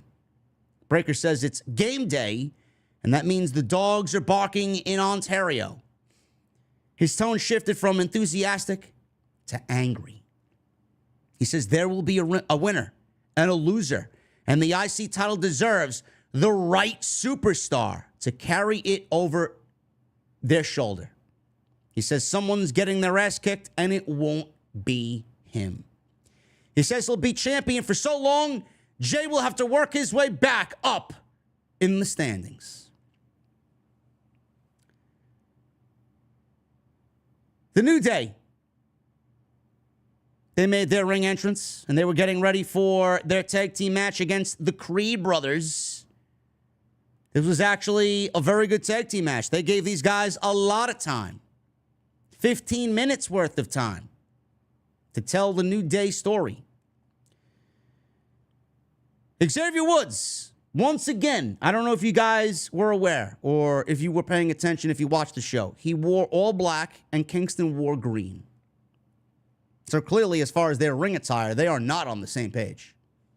Does that mean anything? I mean, last week it might have been, all right, it's just, just a formality or whatever. This week was more purpose. Last week it was like, all right, maybe it's just 1 week. They do it again? Yeah, something's going on there. So Julius, he gave Kingston a superplex while Woods gave Brutus a superplex. They went back and forth. Both teams did for a little bit. After this double superplex spot, we go to a commercial break. The Creeds, they were on the offensive here. The New Day, they were in trouble. Woods made a hot tag. Referee didn't see it. He got really angry, and he forced Woods back to the ring apron. He did not see the legal tag. So he forced Xavier back to the apron, and the Creeds double-teamed Kofi Kingston. Woods eventually hits Brutus with a missile dropkick, made the hot tag to Kofi Kingston, who hit Julius with chops and a dropkick. Kingston wiped out both Creeds with a trust fall dive and hit Julius with a flying crossbody in the ring for 2. Julius ducked a Trouble in Paradise, but Kingston countered his counter and hit Trouble in Paradise anyway. Kingston tagged in Woods before wiping out Brutus with a big flip dive. Woods went for the top, and he distracted himself because Chad Gable jumped on the ring apron, and he jumped off the top rope. He basically cost himself this match, did Xavier Woods. He was worried more about Chad Gable and took his anger out on Chad Gable than worrying about the Creeds and winning this match. So he got distracted by Gable. Woods yanked Gable into the ring. Woods lost his cool, aggressively started punching at Chad Gable. Woods finally stopped. Julius, jumping knee right to Woods. Kingston tried to assist, but Julius knocked him out of the ring with a big shoulder tackle. Creeds hit Woods with the Brutus ball and the 1, 2, 3. The New Day lose. Kofi Kingston gave Xavier the quarterback position to make the rules. He made this match. He wanted this match. and he lost the match for the New Day. Xavier Woods has nobody to blame but himself. It's going to be interesting to see where this goes. The New Day is more interesting now than they have been in the last 3 years. They keep mentioning 3 years. They haven't won championships in 3 years, did the New Day. That was the last time they were relevant and important. Liking what's going on here, man. Genuinely curious about what they do with Xavier Woods, if they do turn him or not. But they have mentioned the 10-year anniversary. I could see that being a boiling point. Something big happening there, and Xavier just says, you know what? Fuck it. I'm over it. I do wonder, though, I did mention this last week, does this open up the idea of Big E coming back to television in a non-wrestling role eventually to try and be the bridge to get Kofi and Xavier back on the same page? Only time will tell, but I would not be surprised to see that happen. Damian Priest. Damian Priest is very good when he's cutting a video promo vignette. This is what they need to do moving forward with him. He always looks and sounds great in these controlled environments. He's backstage. He's talking about Finn Balor and the match that will take place at Bad Blood. Growing up, there was a saying priests like to use, am I my brother's keeper? On the streets, they knew better because someone was always willing to take what you had. Life can take you to some unexpected places. Life brought him to the Judgment Day. A crew that became family. A family that gave him a brother to keep. Finn Balor. They talked about running WWE. And that's exactly what they did. But Balor always wanted it to be about him. When Rhea Ripley became champion, Priest was happy, but Balor, when the cameras were off, he was always jealous, always envious of other people's successes. Success that he wasn't seeing. Priest became champ, and Balor had that same face. When Rhea won the championship, jealousy, envious. When Priest won the world championship at WrestleMania, jealousy, envy all over Finn Balor's face. Priest says it should have been something he saw coming. Balor was not his brother, and Priest would rip his heart out at Bad Blood. He said it in Spanish, but that's what it translated to. His final line was that he would rip his heart out at Bad Blood. I don't know where that goes and how that swings. I assume if Liv Morgan is going to win against Rhea Ripley, I would say Balor beats Damian Priest in the first match. I don't think this is going to be the only match that they have. So I do think that Balor is going to beat Priest, and I do think Liv is going to beat Rhea. Uncle Howdy. We got a new VHS tape with the words, here I'm about to read to you. There was no voice in this VHS tape. I don't know what this means or what any of this means, but the VHS tape read as follows. I am but dust, a worm, a rebel. You cast your light of countenance upon me. And I said, I shall live. The words of the red you speak, we follow. I have no idea what the fuck this means. If any of you can decode this, I'm sure there will be people on social media and on Reddit who spend countless hours, sleepless hours, trying to decipher what all of this means. I have seen video of Alexa Bliss training for an in-ring return. I wonder if this has to do with Alexa Bliss coming back. Again, only time will tell. There was a Pure Insomnia Collective vignette. They say they are the future of the women's tag team division, or the future of the women's division in general. Sure thing. How many of you were put to sleep by the 90 seconds of this vignette by the Pure Insomnia Collective. If you want to step up, shoot your shot. I would rather miss and go back to the bench. Xavier Woods and Kofi Kingston, they were backstage, and they seemed to be on the same page. They lost. Woods knew he blew it for himself, so why would he be upset at Kofi? He was going to project his anger onto others, which is exactly what he did. Rey Mysterio and the LWO approached. Rey apologized for what happened last week, but Woods dismissed it and got very angry at Rey Mysterio. Rey knew they could get through this because they are the New Day. Woods says this type of advice would be better suited for his son, Dominic. Rey says he didn't have the time for this because he has to deal with Finn Balor next week.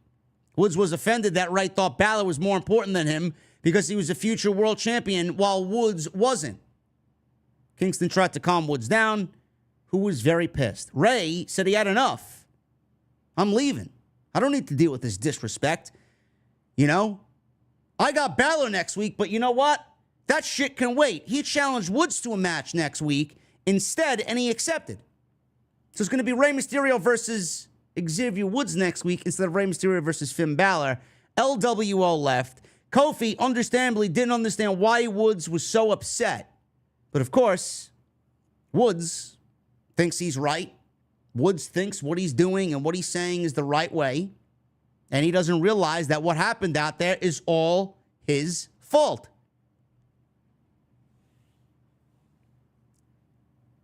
We got this vignette, this video package, that was a circle being lit on fire, and it looked like some Viking lettering.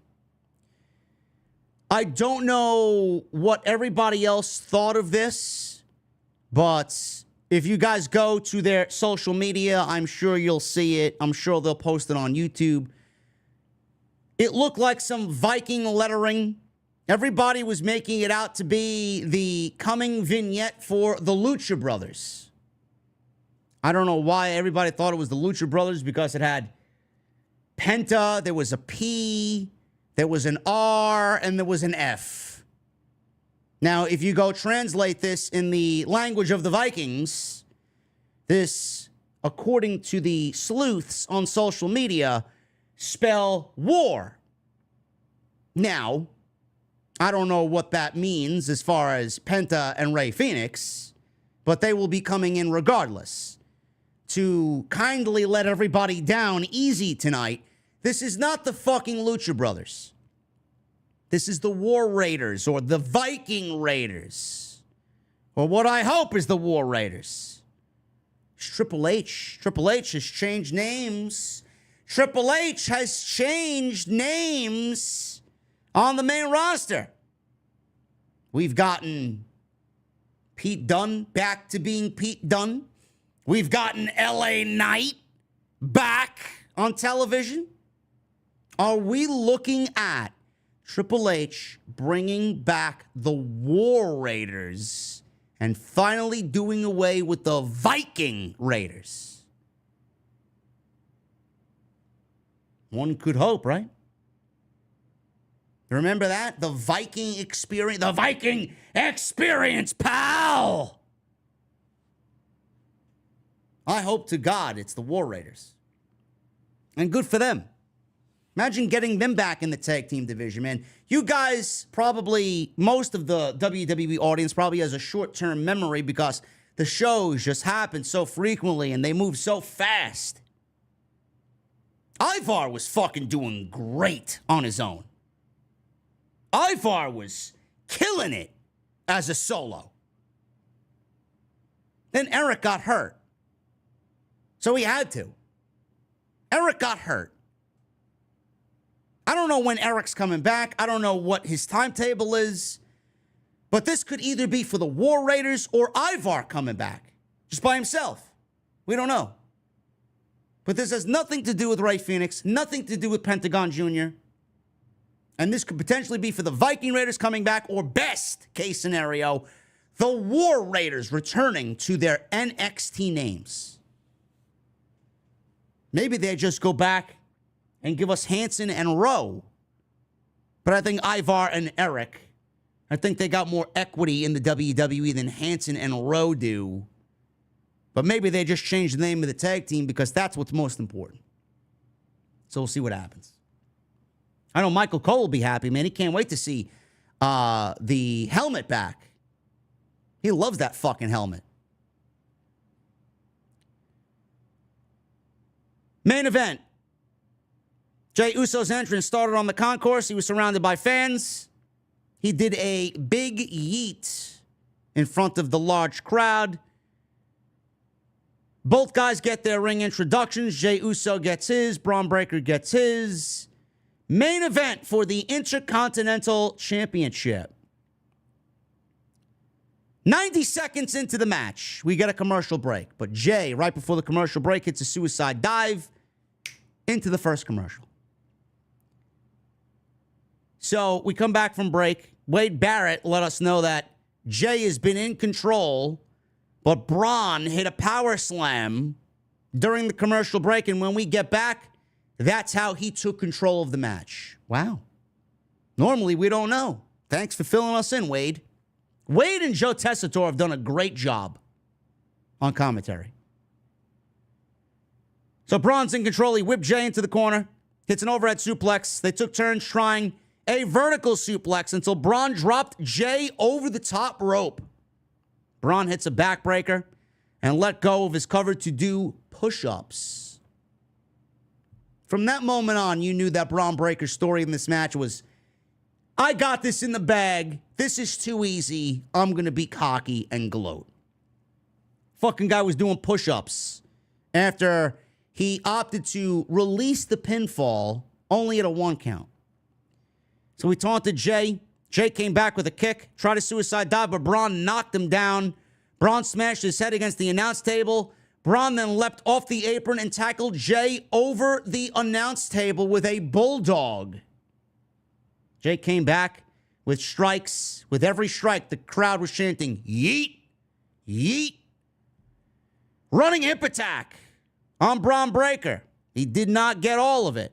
He got a 2 count, though. Braun avoided a splash, hit a gut buster for another 2 count. Jey hit a pop-up Samoan drop for 2.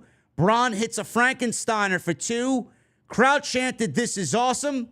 Braun got the better of a strike exchange, hits a big power slam on Jey, only gets a 2 count. Jey slipped out of the ring, so Braun cut him down with a running spear. Braun dropped his straps. He went for a spear in the ring, but Jey hits a spear of his own. Jey then goes up top, hits the Uso splash, and he connects with it. He goes for a cover. 1, 2, and Braun Breaker kicks out at legitimately a 2 9/10. I thought that was it. That legitimately came at like 10:56 Eastern Time. I thought that was it. I thought after that and Braun Breaker kicking out, I said to myself, all right, they got me on that pinfall. After Braun kicked out of that, I thought there was no way that Braun Breaker was losing this match. If Braun kicked out of that, he's got it in the bag. But man, what a fucking near fall that was. They sold everybody, man. Camera shots of all the geeks in the front row doing the shock face. They couldn't believe it. Crowd chanted, ref, you suck. Ref, you suck. Braun went for another spear outside the ring. Jey cut him off with a super kick. He wanted to spear Jey through the barricade.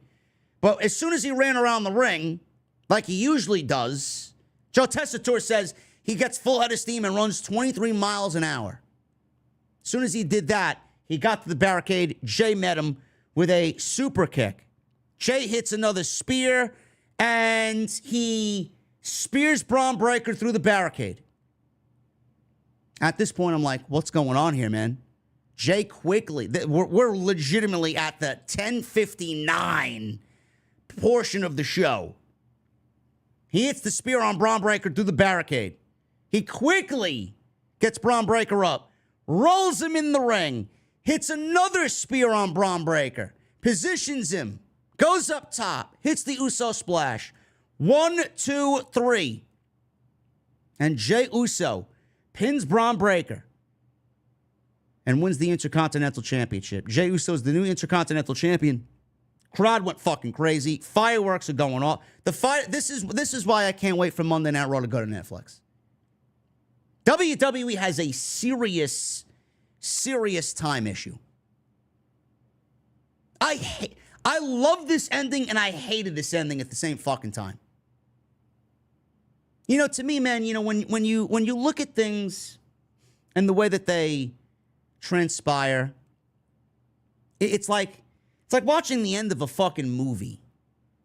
And they're just rushing through the ending, and then before you even get to fucking breathe, to sit and just sit with that ending, you're getting the fucking end credits. Like, bro, like, really? The end of this show happened so fucking quick that Jey Uso hit the super kick, hit the spear through the barricade, brought him back into the ring, spear, Uso splash, wins the title, runs with the championship into the crowd, and the show goes off the air. The show went off the air. The show didn't even know where to air, what angle they needed to air. They shot Jey in the crowd. Then they shot a wide-angle shot of the fucking stage with fireworks going off, and that's when the show went off the air. This guy won his first singles championship in WWE, and they left zero time for it to breathe because WWE's time management is fucking awful on this show. I can't wait for them to go to Netflix.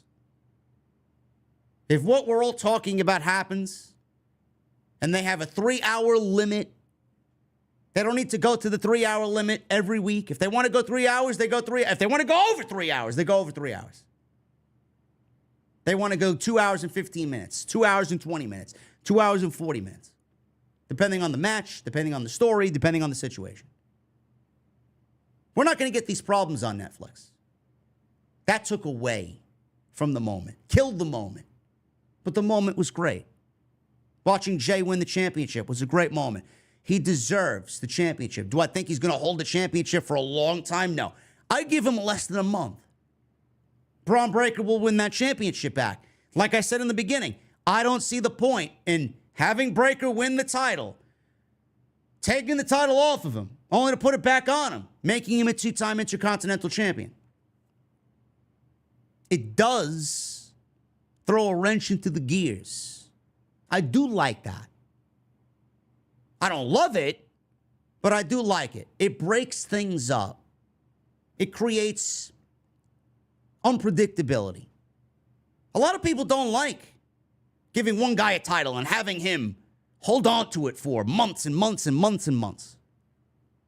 People don't like long titles. Some people don't like long title reigns. Some people don't like putting expectations on someone like Braun Breaker. He's got to hold this championship for 300 days. But we as fans have put expectations on certain guys like that and like Gunther because that's what Triple H has been known for. The longer the reign, the better the experience. The longer the reign, the better that title change will be because it feels that much more substantial. But if you have a moment like this, it's not planned for a pay-per-view.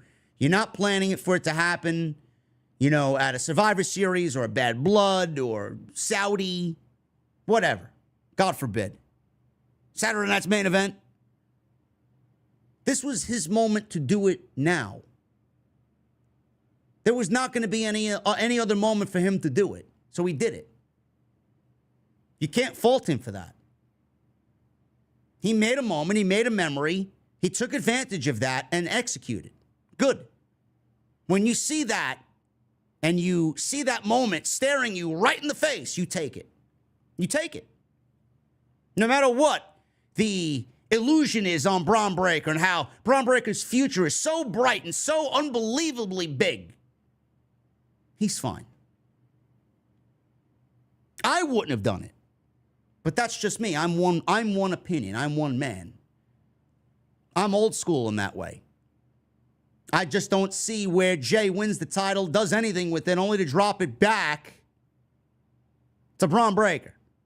They wanted to give him that win. They needed to give him that win. He's lost his last 6 championship opportunities. He lost the King of the Ring. Rikishi now can go on his podcast and be happy for the first time since he started it.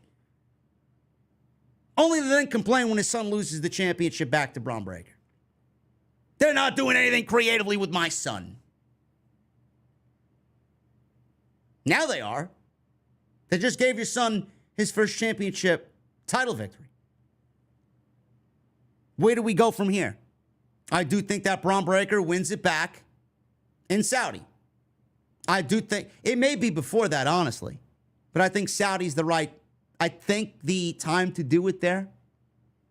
I don't know how this potentially factors into the bloodline.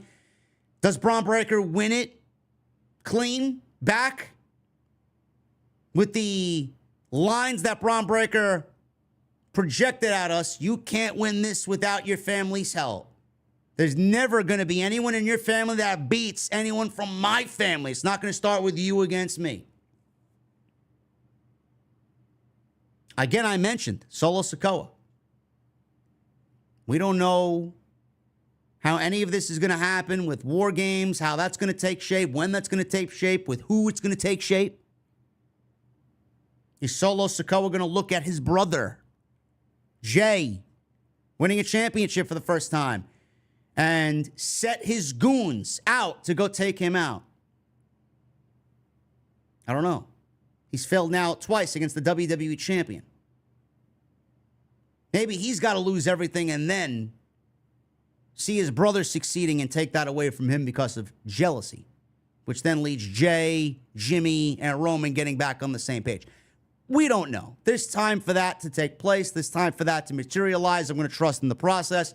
I think Triple H has got plans in place for War Games. War Games is already booked. No doubt in my mind. We just don't know because we haven't seen any seeds planted for that. In years past, we've already seen how teams are going to come about, what the teams are. We don't know what the War Games teams are going to be. We know one. We just don't know Roman's team. Is it going to be Cody? Is it going to be Randy? Is it going to be KO? Or is it going to be Roman, Jimmy, Jey, and Sami? We don't know. We don't know.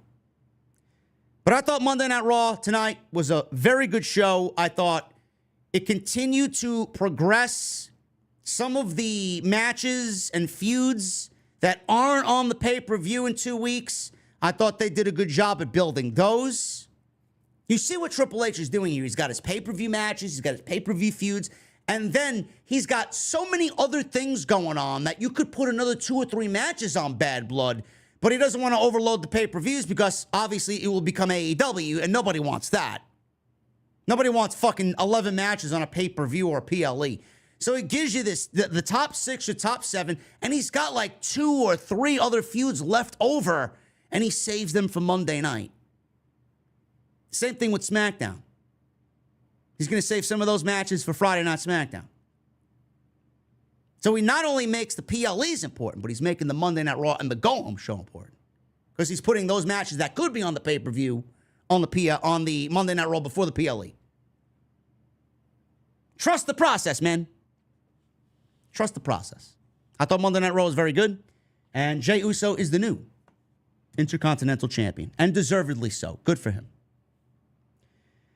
Thank you guys very much for all of your support tonight. I really appreciate you guys hanging out with me on this Monday night. We are going to get into your super chats. Actually, you know what? Before I do that, before we get to the super chats, guys, I got to take a step back because tonight's show, we have a very special sponsor for tonight's show. Tonight, we are sponsored by Factor. If you guys don't know what Factor is, I've been using Factor all week because I've had a very long week. I've been strapped for time, and Factor is one of those things, man, that you could just pop into the oven, pop into the microwave, and you are good to go. And those streams, they would be just right on point. You don't got to stop and worry about what you're making. You don't got to go to the supermarket and cultivate a food list and get all the ingredients that you need to make yourself a meal. And no more of this meal prep, man. Factor in the refrigerator, out of the refrigerator, into the microwave, and you're good to go. Factor is sponsoring tonight's show. Make sure you guys use my promo code JD from NY50, 50% off for your first Factor box and 20% off for your next order. So tonight's show is sponsored by my great friends over at Factor. Factor makes meeting your nutrition goals easier than ever by delivering fresh, never frozen, dietitian-approved meals right to your doorstep. Our team of gourmet chefs create each meal using ingredients with integrity to help you feel at your best all day long. Tonight's show is sponsored by Factor. Factor takes the stress out of meal planning and sets you up for success. How many times have I told you guys that content creation gets pretty hard, man? We skip out on meals more than we would like. We're not keeping ourselves and our diet where it needs to be. Factor is going to allow you to skip the grocery stores, the prep work, the cooking fatigue. Instead, you're going to get chef-crafted, dietitian-approved meals delivered right to your door. And with over 35 meals to choose from per week, including options like keto, calorie smart, vegan, veggie, and more, it's the perfect solution for those content creation days. Get chef-prepared meals on the table in just 2 minutes with Factor's ready-to-eat meals so you can keep those streams going all night long. And Factor now offers loads of snack options like breakfast, smoothies, juices, small bites, and more to keep you going in between those meals so you never miss a video and never miss a live stream. Head to Factor75.com or click the link down below and use my promo code JD from NY50 to get 50% off your first Factor box and 20% off your next month of orders. That's code JD from NY50 at Factor75.com to get 50% off your first box plus 20 off your next month of orders. And I want to thank Factor for once again sponsoring the podcast right here on Off the Script. Thank you guys for supporting my show and supporting my sponsor for tonight's show, Factor. Man, I tell you what, man, those protein shakes, those Factor protein shakes, man, especially that cold brew latte one. Oof. Now that's legit. Those are so good. So good. Every day last week, right? Monday. Every day last week, I had one. Love it. So good, man. Go check it out. It's the last call, guys. Get those super chats in. Let's hang out. Let's end this month off with a bang, man. Let's do it. I got my beverage. Hopefully, you guys got yours. Let's read through these super chats, and then we'll get the hell out of here. Start off with my guy Alex. Well, the 199, more likely now Raquel helps live since Dominic can't. Yeah. I'm sure me and Salamonster will talk about that tomorrow on Tuesday Night Titans. But yes, I like that idea.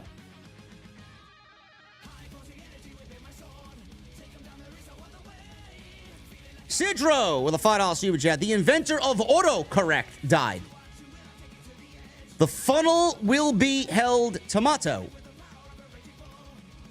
Also, whoever stole my copy of Microsoft Office, I'll find you. You have my word.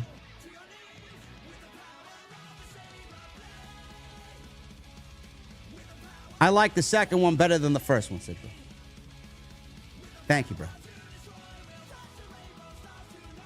Sidro with a $10 super chat. Oh, man. Why is British pronounced Bryish?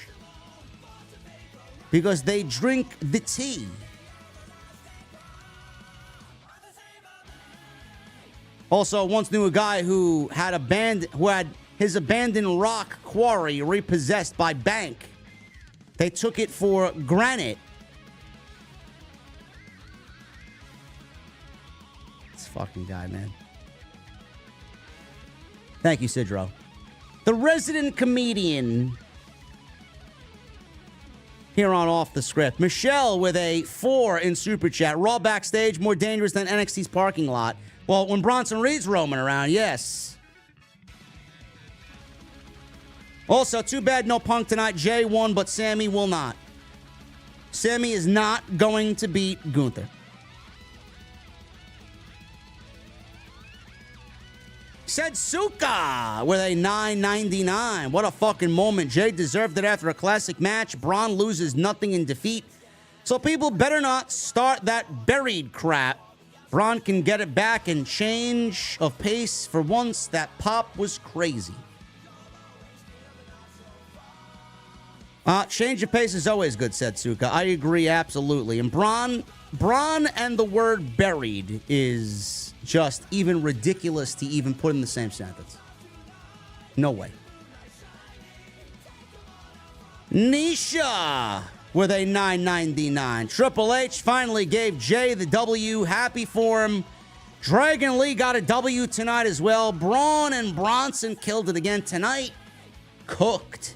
Not sure how I will feel about the Shark Tank, though. You the best, JD. Thank you, Nisha.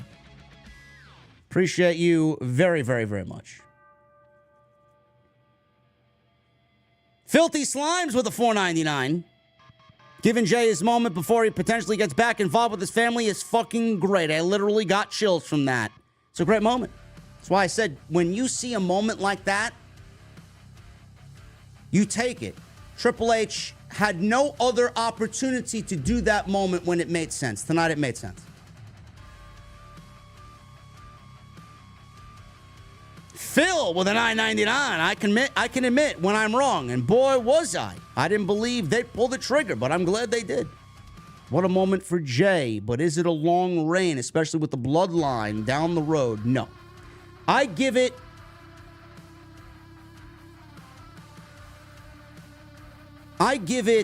a month. The furthest I would extend it is possibly Saudi.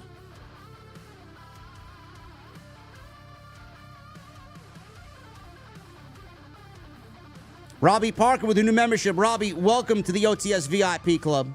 The fuck are you drinking, Robbie? Welcome. Chris Leon with a 27 months as an OTS VIP member. Really surprised Jey won, but good for him. Yeet. Go get yourself a drink for 27 months, Chris. Yeet. Yeet your way to the bar.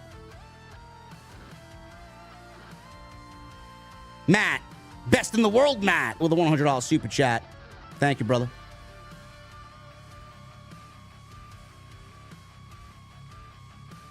Home Slice Glore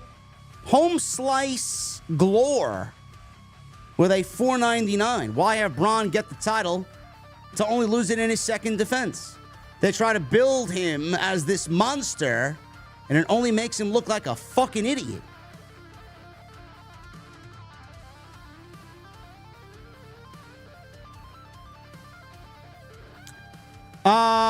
Well, this is why I said if I had the pen, I would not have booked Braun Breaker to lose the championship. Some people are saying that Maestro, LC Maestro in the chat says 2 weeks, Bad Blood. I don't think they book it at Bad Blood. Bad Blood already has enough matches. Liv Rhea, CM Punk, and Drew McIntyre. Cody, Roman, Solo, and Jacob Fatu. Finn versus Damian. Then we got Nia versus Bayley, more than likely. And then we got the Hell in the Cell. 6 matches. They could add a 7th. Sami Gunther. There's your 7. They're not going to add Braun Breaker and Jey Uso to the Bad Blood card. They already have 7 matches, and that's it. Gunther is going to be at that show defending against Sami, and Jay's not going to make it on the card. So it's either a Monday Night Raw in October, or they'll save it for a Saudi pay-per-view, which is happening in the first week of November, and then they'll have him drop it there.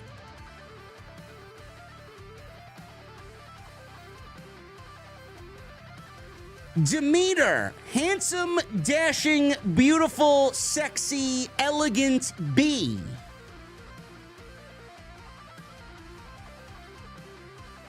with a $7.99. So she says, if you're going to have a second mating dance, at least pick a sloth with the same color pelt. I'm thinking, whoa, she going praying mantis on me. I have no idea what the fuck this guy's talking about. I'll tell you what, man, Demeter Bullion is the most entertaining super chat in the venue. But he sounds like he's drunk before he even walks up to the bar and orders his first drink.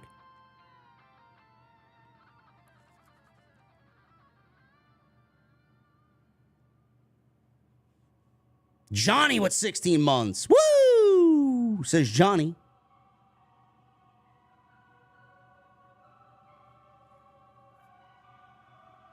Chris. 26 months. 26 months with the OTS family. Absolutely love this community. The absolute best in the IWC, no question about it. Does Rock show up at Bad Blood? Yeets. No. I think Rock will show up at Survivor Series, though. That's my prediction.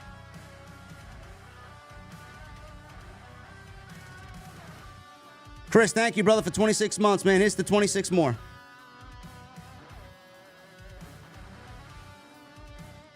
Snowman Khan. $2.79. Thoughts on Vince's reply to the Netflix trailer? Well, you'll have to watch the extra that I upload tomorrow.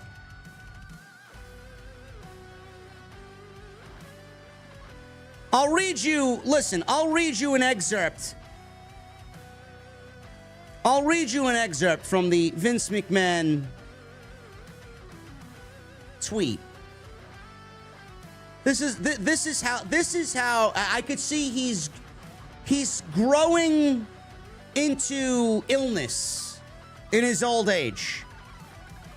He says this: the producers had an opportunity to tell an objective story about my life and the incredible business I built, which were equally filled with excitement, drama, fun, and a fair amount of controversy. A fair amount of controversy. A fair amount. I don't... What's a fair amount of controversy? And life lessons. Unfortunately, based on an early partial cut I've seen, this documentary falls short and takes the predictable path of conflating the Mr. McMahon character with my true self, Vince. What?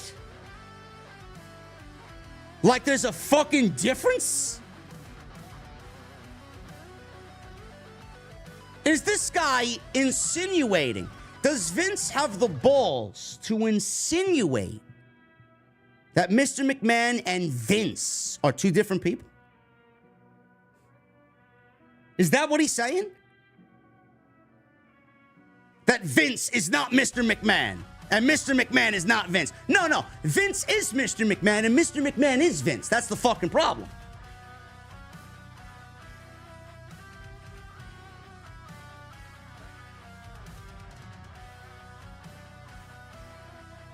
I read that and I'm like, what the fuck am I reading, bro? Who wrote that statement for him?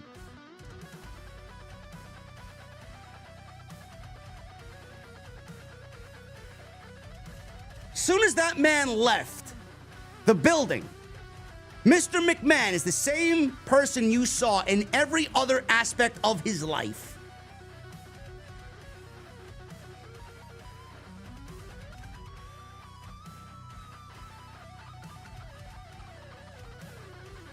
Yes, Hologram. So Vince, the person, isn't the same guy as the character who shits on women.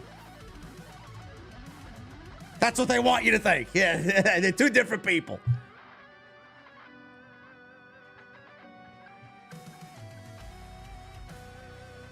I need you to come up with another excuse, pal. Fuck out of here.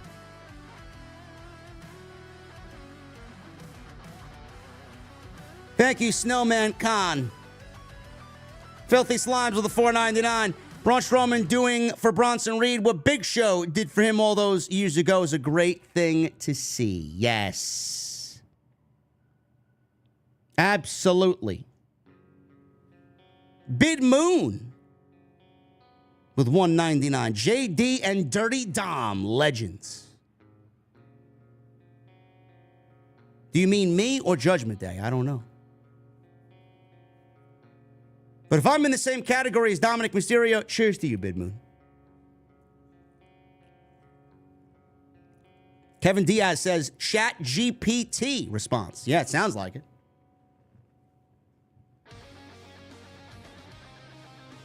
Basic with a $4.99. Dom in a cage. Much like Buff Bagwell's mom on a pole match. Alex Calibre with a $4.99. JD, I think a case can be made for Rhea versus Liv at Mania. Raquel keeps screwing Rhea. Rhea then has to force her way back in front via a Royal Rumble or Elimination Chamber win. Apex, listen, I'm all for that. But there's got to be a developing story and different dialogue weekly. I don't know if WWE could keep that interesting up until WrestleMania. Cornelius, Punk is going to win Hell in a Cell. Thank you, Apex. Ace King Hunter with a $4.99. What's up, Mr. JD? I just love the collaboration of you and Solomonster on Tuesday. You guys coexist very well. It's a beautiful thing. OTS for life. Thank you, brother.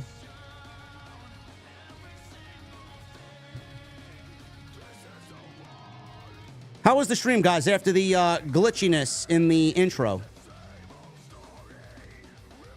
Did it glitch at all after the fact? Well, good thing we won't be using the Dark Horse tomorrow. I mean, I don't know how the TNT intro is going to look. Hopefully not. Hopefully that don't glitch. Ace King Hunter, thank you, brother. Riley Akri with a $4.99. I'm pretty sure Drew was the last man to beat Cody one-on-one also. It makes sense to go over to SmackDown.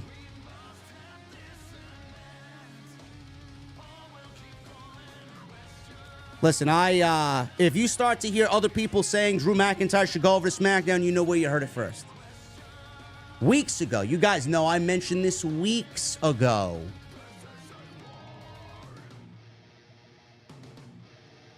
Yeah, I got a new PC coming on Wednesday. I ordered something just very basic. Powerful, but basic. Not nothing that's going to break the bank or break the wallet. I got to get rid of this piece of shit, man. I've had this shit since I lived in that fucking basement apartment in the Bronx when I was making fucking Mario Kart videos with fucking Toad. That's what I'm working off of right now. Don Parker with a $5 Super Chat. Fantasy booking instead of Orton or Owens turning heel. What if Cody turned heel? I appreciate what you do, JD. OTS for life. Don Parker, thank you, brother. No, Cody's not going to turn heel. He's way too popular and selling way too much merch to go heel.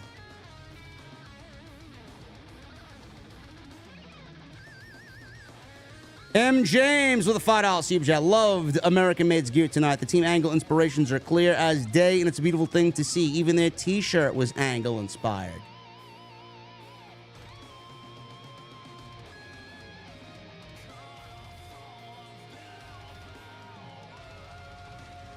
Football makes a very good point. Football, what's up, brother? Isn't Barrett going back to SmackDown in January? Drew versus Barrett could still happen if Drew goes. Yes.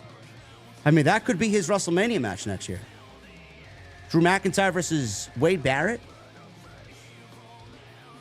WWE will sell that better than what fucking AEW did for Nigel and Bryan. The fucking shit show that is. Oh, my God. The Samoan Watchman with a $4.99. What's up, brother? To my Oos JD. I've been watching The OTC since the early days. Thanks, JD, for betting on yourself. Fuck the haters. Much love from Cali, Uso. Yeet. Simone Watchman, thank you, brother. Appreciate that very much, man. Glad to have you on board. $10 super chat by my guy Ricardo Linnell. JD, you fucking beast. Today's my 50th birthday. But what keeps me young is the energy of off the script. So, as my birthday wish, I'd like to know, what the fuck are you all drinking? Ricardo Linnell. Oh, my goodness.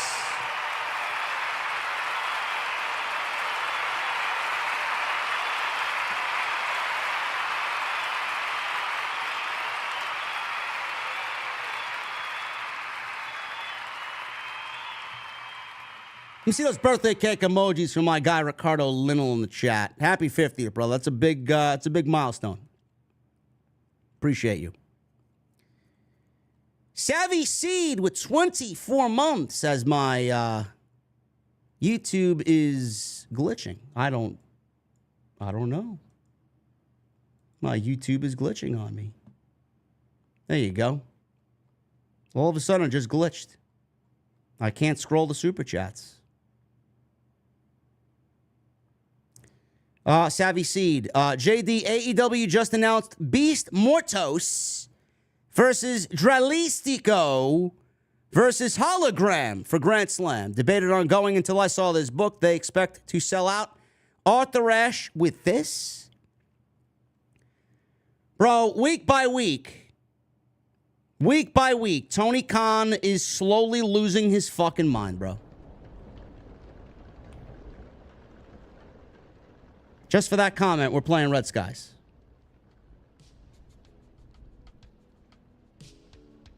Triple M with a $5 super chat. My birthday is the same day as the new dungeon. Conflicted if I celebrate attempting worlds first or do something else. I don't know, man. I haven't been on Destiny in 2 weeks. I gotta hop on and just start bounty prepping. Can't wait for the new dungeon though, man. I love dungeons. I would say go do something else, bro.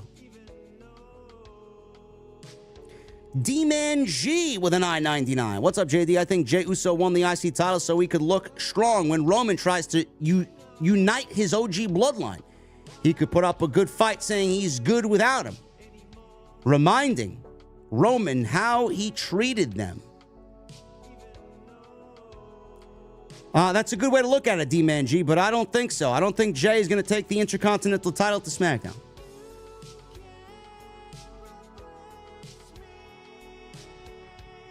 Learning Tree Jericho, 8131 with a $10 super chat. Not to ruin the mood with AEW talk, but Jamie Hayter is on Rampage feuding with Saraya.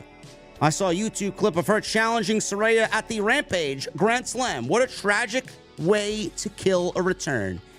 You know how many people ranted about JD being negative because I complained that Jamie Hayter showed up on the fucking pre-show to All In? Hey, where are those people now, man? Are they so super excited about a Saraya Rules? What the fuck is this Saraya Rules match?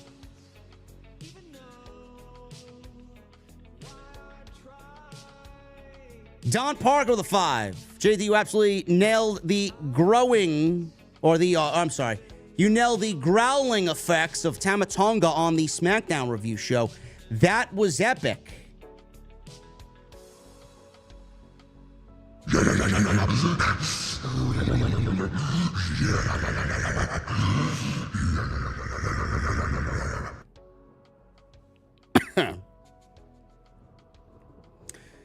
And Major with a 199. JD do the, JD. I don't believe JD is so negative, man.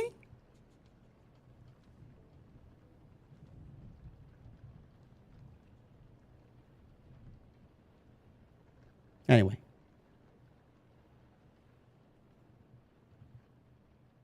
We're about to get out of here, guys. Appreciate you guys very much. Make sure you follow me on social media, man. At JD from NY206. Twitter, Instagram, TikTok, and Cameo. Hit that subscribe button down below. Turn on the bell for notifications. Make sure you guys go and check out all the other content on the channel and on the second channel, JD from NY Shorts. Link down below in the description. Go check out Factor, JD from NY 50 to get 50% off your first Factor box plus 20% off your next month of orders. Use the link that I pinned at the top of the chat, down in the description, and I pinned in the comment section below. Hit that thumbs up. We need 80 more likes for 1,000. Thank you guys for the super chats. As always, tomorrow night, Jason and I, Solomon and I will be live for TNT on Tuesday Night Titans. Until then, guys, thank you for a great stream, and I will see you all tomorrow night for TNT on Off the Script. We'll see you guys later.